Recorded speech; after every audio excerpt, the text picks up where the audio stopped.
This time, I will be going to discuss the best practices in security operations to be adopted or implemented by any security practitioner regardless of positions they have while dealing with their respective tasks in the industry.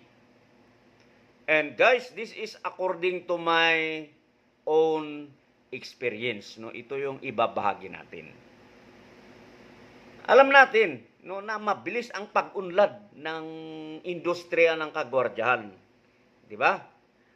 Ang dami na rin magagaling na security practitioners kasi siyempre yung competition. Nandoon kasi yung competition eh. Kaya yung iba pinipilit gumagaling, 'di ba? Yung evolution, 'di ba? Lalong gumagaling. Kasi kailangan yun, yung competitiveness kasi yan ang nagiging isa sa mga dahilan. At dahil dyan, di ba, batid din natin na lahat ay may kanya-kanyang technical capability or proficiency. Yun ngayong nagiging sandatan nila, di ba? Habang nagtatrabaho. Di ba? Kasi siyempre hindi naman pwedeng wala kang kakayahan. And of course, this is exactly the reason why, 'di ba, ibabahagi din natin yung ating natutunan. Para naman yung iba, siyempre kahit paano, malay mo, baka may maniniwala sa atin. 'Di ba? Kasi nga, gaya ng sinabi ko, ito ay batay sa sariling eksperyensya. Now, itong ibabahagi ko sa inyo, 'di ba, ay isang approach, we can call it a security approach known as C6 principles, di ba? Ito yung consultation, communication, coordination, cooperation, collaboration, and contribution, which serve as the foundation for modern, strategic, and proactive, sabihin natin predictive security operations. And bear in your mind that these are interconnected to each other, no? To promote shared responsibility, enhance operational efficiency, and foster trust across all levels of any security organization. Actually, hindi lang naman talaga security ito, no? Kahit anong organization.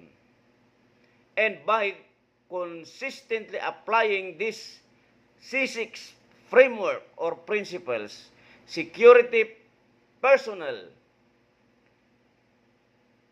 would indeed elevate their role from mere enforcers of the law, di ba, yung mga patakaran na kanilang ipinapatupad, to valued partners. Kasi hindi lang naman sila nagpapatupad, di ba? Valued partners din sila ng kanilang kliyenteng pinagsisilbihan, no? To ensure safety, resilience, di ba, doon sa organisasyon o kliyente niya na kanilang pinagsisilbihan. So, hindi na tayo paligoy-ligoy pa.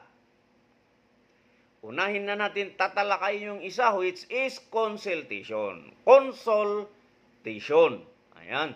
There are an old saying, meron lumang kasabihan, to quote, two heads are better than one. Diba? This certainly proves why a security guard should seek guidance or assistance from fellow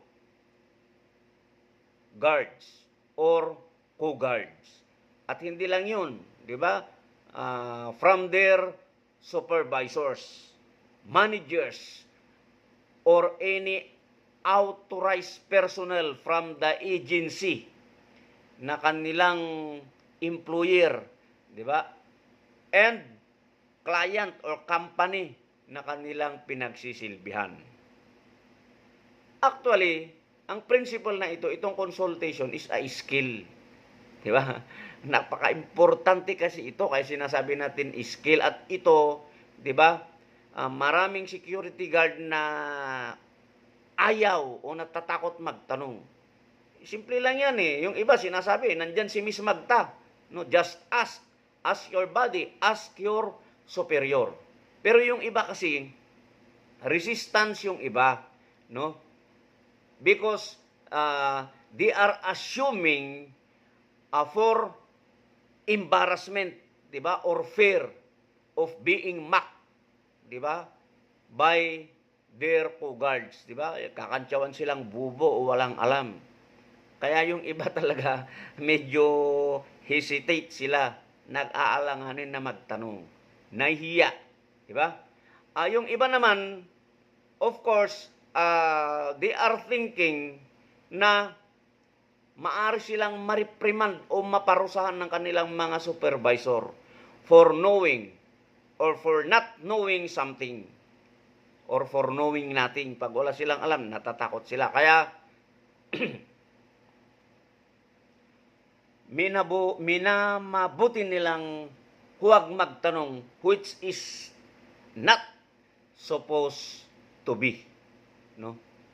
Kaya ito ay very crucial, di ba? Yung pagtatanong, di ba? From the part of the guard and of course part of the supervisor. In other words, no, itong pagtatanong na to bilateral yan, di ba? Pwedeng magtanong yung officer, pwedeng magtanong yung guard. Kaya nga may security principle na always keep your men informed. Pag ikaw ay supervisor, di ba? Ganon din yung security guard. Always keep your commander informed, di ba? At always ask your commander in case of doubt or in the absence of instruction or rules. Kaya tandaan natin, ito yung isang sikreto, di ba? Kailangan magtanong tayo. Mas sigurado yung nagtatanong, lalong-lalo na kung wala doon sa patakaran na ipinapatupad, wala sa pulisiya yung usapin, di ba? O yung involved na bagay na maaring makaapekto sa resulta ng ating trabaho pag hindi natin ito na-aksyonan o naisagawa ng maayos. So, alam nyo na, no? That is how consultation important. Kaya, hindi natin dapat ito baliwalahin. Ugaliing magtanong. Okay? Doon sa next topic natin, we will be discussing communication naman. Okay?